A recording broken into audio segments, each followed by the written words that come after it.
Kawani Jolifanto Blumba Ofali Hambla. Grossigam Pafla Habla Hormigaga Gorman. High Globlo Ikora Sula Huju. Holaka Holala. And Logobang, Blagobang, Blagobang Baso Futaka. Ooh, ooh, ooh.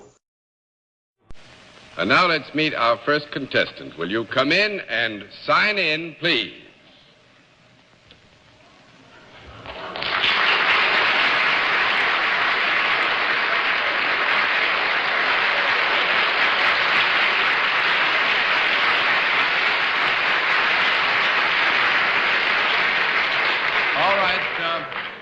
Panel, as you probably have realized, there is an area of identification here that might be in appearance, costuming, name, some area of identification which would give you too much information, so you're blindfolded.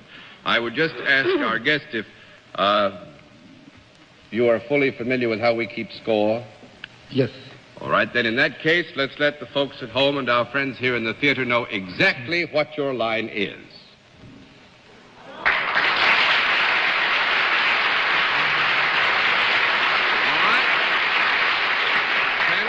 Guest, who must also be unnamed, is self-employed. With that, let's begin the general questioning with Arlene Francis. Are you associated with any of the arts? Yes. Would you ever have been seen on television? Yes. Are you a performer? Yes. Would you be considered a leading man? Yes. I got to move in here. Actually, in the general context of the questioning, we would have to accept that all the affirmative replies, except perhaps the last one, are not misleading in any major degree. However, I think the last answer is misleading, and we could not accurately describe our guest as a leading man. He's a misleading man. A misleading man he is. 1 down and 9 to go, Mr. Third. Have you achieved eminence in some field other than television? Yes. Would it be the sort of exploit that might possibly reach the front page of a newspaper? Yes. Is it an exploit that's been on the front page of the newspapers within the past couple of weeks? No. No. 2 down and 8 to go, Miss Kilgallen. Do you imagine that we're blindfolded because one or more of us would recognize you at sight? Yes.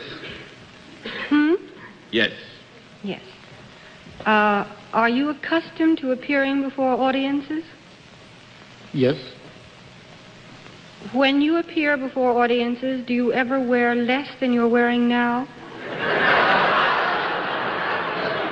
When you appear before audiences, do you ever wear less than you are wearing now? I would say that under certain specific conditions, it is not impossible that our guest would wear less than is being worn now, but it's not necessarily germane to what it is we're trying to arrive at. Is that a yes or a no? That is a kind of up and down yes.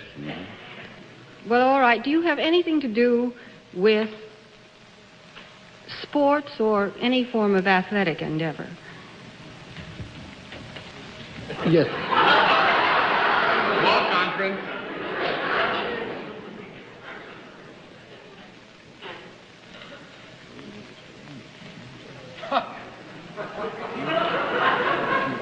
Yes, sir.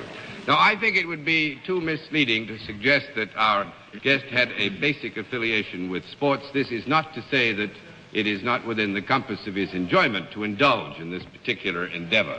Thank you. 3 down and 7 to go, Mr. Lawford. I'm still working on the last one. Do you appear continuously on television?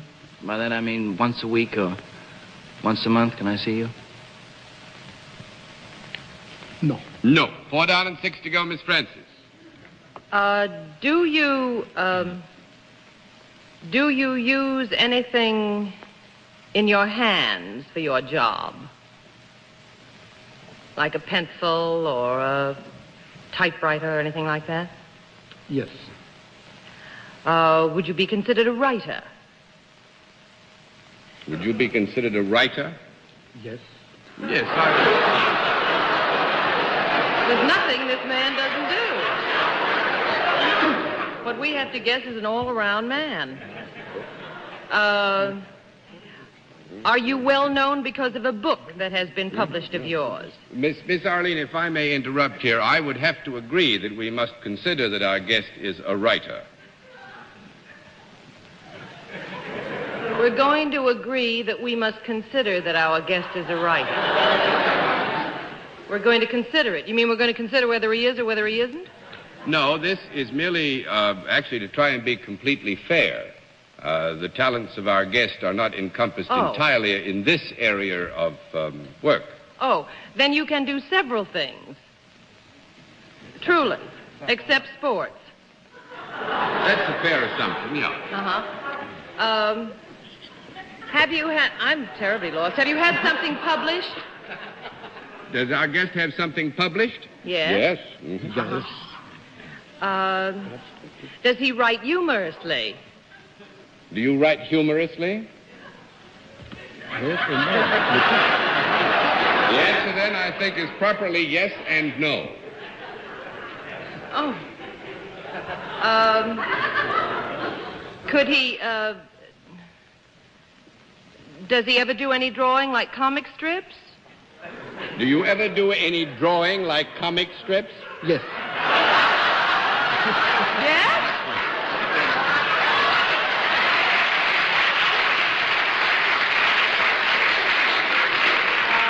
Our guest says, yes, he does drawings like comic strips. Is there something quite unusual about our guest? I beg your pardon, Arlene? I missed that last one. I just ask if there is something unusual because everything that he does, the audience laughs about.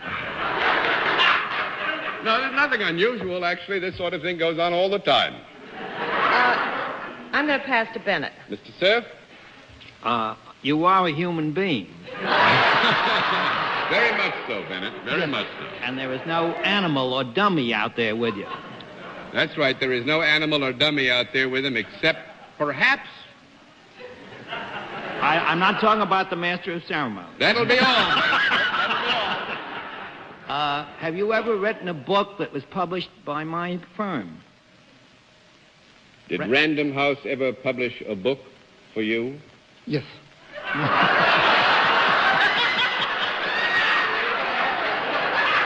And that'll teach you to make remarks about the master of ceremonies, sir. Was this book published within the past year? No. No. That's 5 down and 5 to go, Miss Gilgallen.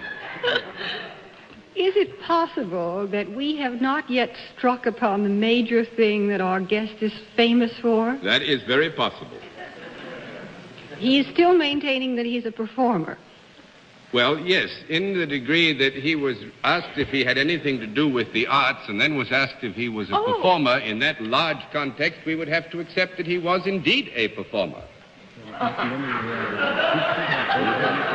Well, yes, I'd love a conference, Arlene. Was there a call for a maybe conference? Have a conference, John? You may have 15 seconds for a conference, and I'm going to give you 1 minute more to get it. Ask if he could use his mustache to paint. Have you a mustache that is rather well known? In fact, could you be almost caricatured just by that? Yes. Oh, well, thank you, Arlene. Are you Salvador Dali? Salvador Dali is right.